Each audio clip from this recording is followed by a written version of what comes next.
Hi, everybody. Ian Bremmer here, and a quick take to kick off your week. Lots we could be talking about, but I want to go to Russia, where we have had a major terrorist attack with over 130 Russian citizens gunned down, killed by terrorists. The United States has warned the Russians, both publicly, so that American citizens would know about the concern, but also with actionable intelligence privately over the past couple of weeks, that ISIS was planning an attack on an area with major crowds in Moscow. Putin publicly dismissing that, kind of wish he hadn't.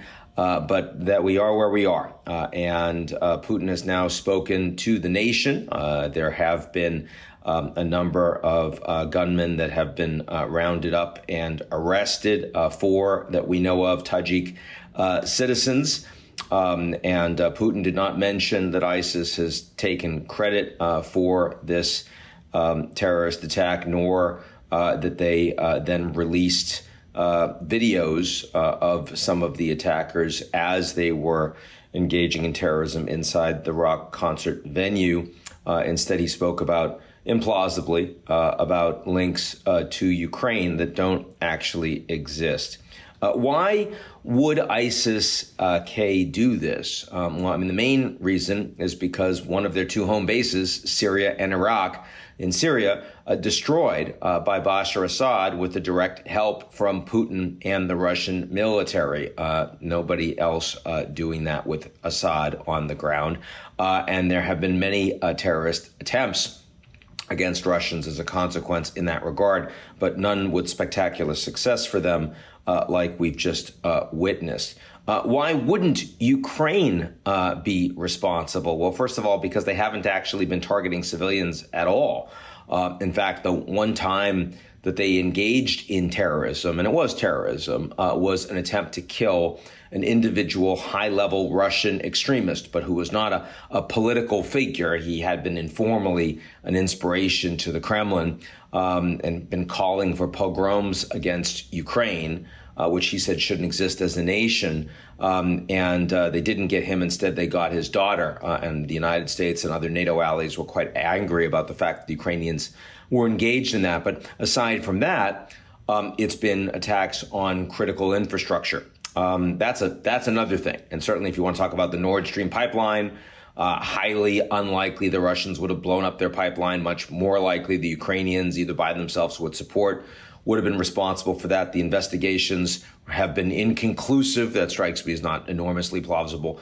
Also, Ukraine has been hitting a lot of refineries, Russian refineries, and that's a pretty big deal. About 5% of Russian exports are now offline, oil exports. That could go up a lot. It could be more than half easily in coming weeks to months, of over 3 million barrels a day that the Russians export.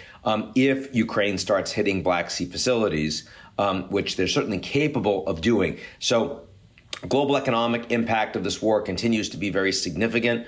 Ability and willingness of the Ukrainians to hit targets inside Russia, as well as Crimea, occupied Crimea, Ukrainian territory, but the Russians annexed it back in 2014 illegally. All of that is certainly par for the course. But the idea that the Ukrainians would be involved in large-scale terrorism or support it is not only implausible on the basis of the evidence, but also implausible in terms of what they've been doing historically.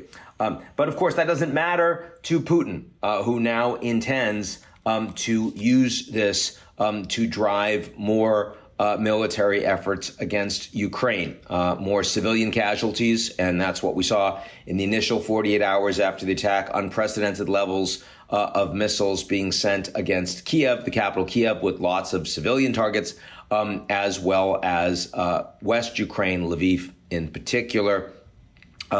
We are seeing that Putin is indifferent to civilian deaths, those of the Ukrainians and, of course, those of his own people. And we probably do now see much more mobilization from Russia, especially now that the election, the so-called election, is over, and more Russian weapons that are going to be used against the Ukrainian people.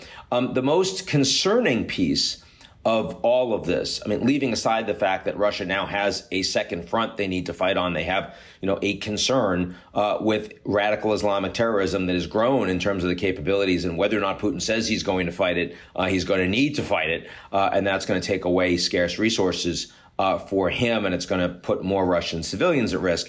But the bigger concern, the global concern, of course, is the potential for this war to expand. And there are a couple of incidents that should raise those warning bells. First, the fact that just over this weekend, of all of the missiles that were launched by Russia against Ukraine, one went through Polish airspace for less than a minute, something like 40 seconds, but nonetheless, a Russian missile that actually went through the airspace of a NATO ally. Clearly wasn't targeting that NATO ally, but Polish and other NATO allied aircraft scrambled, and that is not something we have seen so far since the war started a couple of years ago. Also, the fact that there were a missile explosion targeting Odessa just a couple of weeks ago when President Zelensky was there, in addition to Greek Prime Minister Kyriakos Mitsotakis. And it was literally only a few hundred yards away that this missile exploded while those two men, those two leaders, were on the ground and exposed. Very clearly, I don't believe that Mitsotakis was targeted, but the fact that he could have been hit as a NATO leader would have also put us in unprecedented danger in terms of the geopolitical order, certainly since anything we'd seen since 1962, the Cuban Missile Crisis. What's behind that?